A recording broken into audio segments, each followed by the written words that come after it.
Otep à tous, bienvenue sur la chaîne des panafricanistes par essence, par conviction et par excellence. Celle des citoyens kémites par nécessité et obligation de combat. Nous sommes une chaîne qui n'est guidée que par nos ancêtres et rien que par les ancêtres qui appartiennent à l'égrégore du monde noir. Par conséquent, nous ne croyons en aucun Dieu venu de l'étranger. Toutefois, cette vidéo n'est aucunement destinée à inciter à la haine ou à la violence, car nous menons un combat qui est d'abord et avant tout spirituel, intellectuel et démocratique. Ensuite, il est politique, géopolitique et géostratégique. Contre l'impérialisme, le colonialisme, le néocolonialisme et l'endocolonat, qui sont tous qualifiés de crimes contre l'humanité. Nous menons ce combat sur la base du principe fondamental que nous avons hérité de nos ancêtres kémites, qui est celui de la Mahat, c'est-à-dire solidarité, vérité et justice. Vous êtes donc en droit de connaître la vérité et nous avons l'obligation de vous dire la vérité, rien que la vérité, afin que justice soit rendue au continent africain. Et ça, c'est notre modeste contribution dans cette noble lutte en faveur de la souveraineté, la dignité, la solidarité et l'unité africaine. C'est exactement ça que nous appelons le panafricanisme. Bien-aimés frères et sœurs, le président américain Joe Biden venait de faire une déclaration il y a quelques jours, une déclaration tapageuse qui a soulevé un tollé aux États-Unis. Monsieur Biden dit que le Hamas et Poutine représentent des menaces différentes, mais ils ont en commun de vouloir tous deux assassiner une démocratie voisine. Et le président ajoute plus loin que le peuple américain devait faire investir en Israël et en Ukraine. Parce que l'investissement dans ces deux pays, c'est un investissement intelligent. Ça a soulevé le tollé, papa. Les gens n'acceptent pas ça. Et oui. Les gens ne tolèrent pas ce discours. Pourquoi? En fait, M. Biden, comme disait un internaute, il est raciste. On l'a traité de raciste. Il y en a qui ont même dit que c'est un criminel, un génocidaire. Génocidaire. Vous savez que ce soit Israël, que ce soit l'Ukraine, ce sont des guerres des Américains. Je vous ai dit la dernière fois que le Hamas a été piégé. Israël aussi a été piégé. Les armes que le Hamas utilise, ce sont des armes occidentaux. Ce sont des armes qui venaient de l'Ukraine. Ce que les Américains, là, et les autres envoient en Ukraine. Donc, en quelque sorte, Joe Biden est en train de nourrir deux faces de la guerre. Il donne des armes pour vous tuer et vous appelle, il vient aussi pour vous apporter la nourriture comme aide humanitaire. Deux. Il juge sur les deux tableaux. Maintenant, dites-moi, vous, qu'est-ce que vous pensez? Ce n'est pas un crime? Qui ne veut pas qu'il puisse avoir un État palestinien à côté de l'État d'Israël? C'est qui? C'est même pas Israël? S'il n'y avait que Israël, Israël aurait déjà... Vous pensez que Israël, un petit pays comme ça, qui est autour de tous les grands pays arabes, si tous ils se mettent contre lui là, vous croyez qu'Israël va tenir? Mais les Juifs là, ils vivaient avec les Palestiniens, non? Les Arabes. En Palestine là même. C'est-à-dire que c'est Erdogan qui nous a présenté la carte.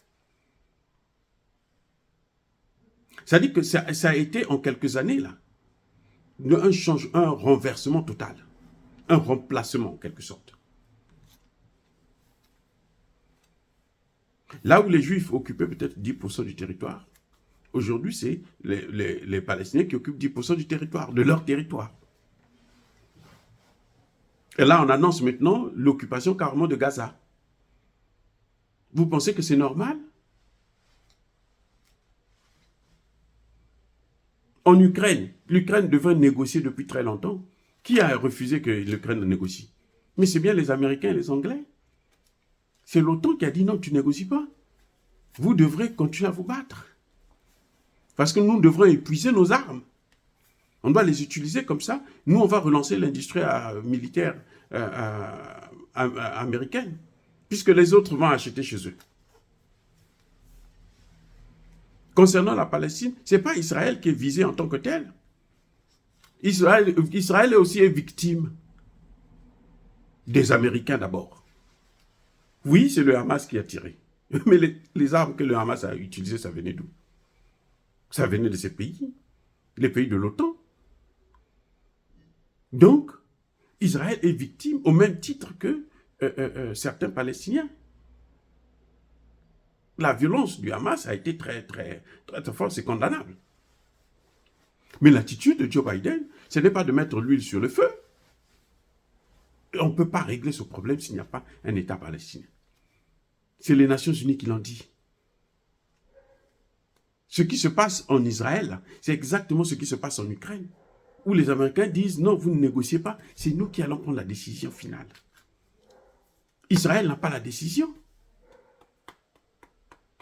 Ce n'est pas pour rien que les Américains donnent autant d'argent. 3 milliards chaque année, c'est pas pour rien. Vous croyez que c'est parce que pour les beaux yeux des Juifs? Mais lesquels qui ont créé les chambres à gaz, là, ce n'est pas les mêmes, les Occidentaux, là. Et aujourd'hui, les Occidentaux... Mais un Juif sérieux, c'est que les Occidentaux ne les aiment pas. Attendez, attendez, les gars. Attendez. Un Juif sérieux, là, il sait que les Occidentaux ne les aiment pas. De même que les Occidentaux n'aiment pas les Noirs. Un Noir sérieux devrait le savoir. Il faut être Alassane Ouattara pour croire que les Occidentaux nous aiment tellement qu'il faut leur faire confiance et faire ce qu'ils veulent qu'on puisse faire et leur donner tout.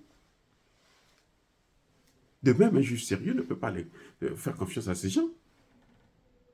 S'ils ont l'occasion de le faire encore, ils le feront. Ce n'est pas parce qu'Israël fait tout ce que les États-Unis demandent. Non.